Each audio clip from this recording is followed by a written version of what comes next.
Tu peux obtenir 95% de taux d'ouverture de tes emails avec des solutions simples que je peux te fournir. Je vais mettre le lien en bas pour que tu puisses télécharger des modèles d'emails qu'on envoie à certains clients. Et le plus important, c'est de vraiment personnaliser au mieux l'email en ayant des informations précises sur ton destinataire et quelles sont les problématiques qu'il a.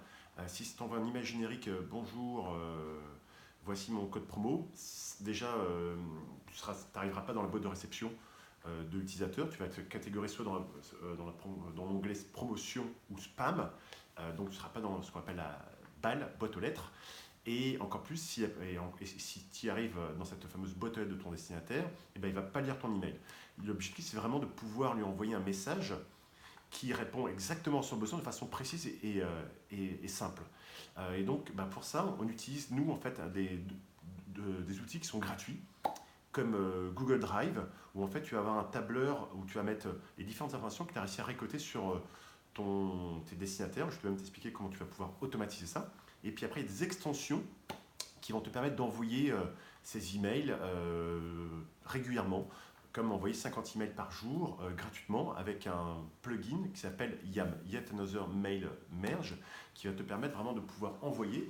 Et ça va te donner en plus du taux, de savoir exactement quel est le taux d'ouverture. Tu vas pouvoir savoir si la personne a bien ouvert ton email, à quelle heure, et si il a cliqué sur l'email ou pas. Et en plus, tu vas pouvoir lui mettre, s'il le souhaite, un lien pour se désinscrire de tes futurs messages pour être sûr de bien continuer à envoyer des emails aux destinataires qui le souhaitent et que tu arrives toujours à avoir un excellent taux d'ouverture. C'est vraiment très important d'avoir un bon taux d'ouverture.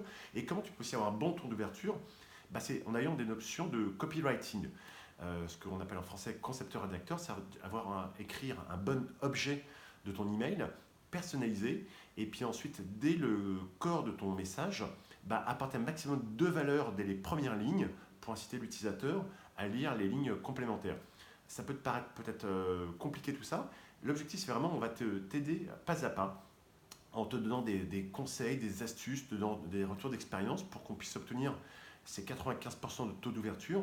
Ça dépend aussi d'avoir une bonne liste de destinataires. Et donc, pour ça, il y a des outils qui vont te permettre de vérifier si l'adresse email de ton destinataire existe toujours. Pourquoi? Parce que si tu envoies beaucoup trop d'emails avec une adresse d'envoi Gmail et que ces destinataires n'existent plus, Gmail va considérer que tu envoies des emails non sollicités ou tu n'as pas les bonnes adresses et donc pour tes prochains envois, tu ne seras pas dans la boîte de réception. Donc on a des outils qui vont te permettre de bien vérifier tes bases de destinataires. Et puis surtout, il y a aujourd'hui, depuis le 25 mai 2018, le règlement général de la protection des données, le RGPD, qui est relativement strict sur la protection des données. Donc c'est à toi de pouvoir bien maîtriser les données que tu utilises et pouvoir les utiliser à titre professionnel. J'espère que j'ai répondu à cette question. N'hésite pas à écrire un commentaire en bas si tu as besoin de plus d'informations. Et puis je t'attends de l'autre côté. Dès que tu vas pouvoir cliquer sur le lien, tu recevras énormément de conseils et d'astuces pour t'aider à développer ton business digital. À très bientôt. Ciao.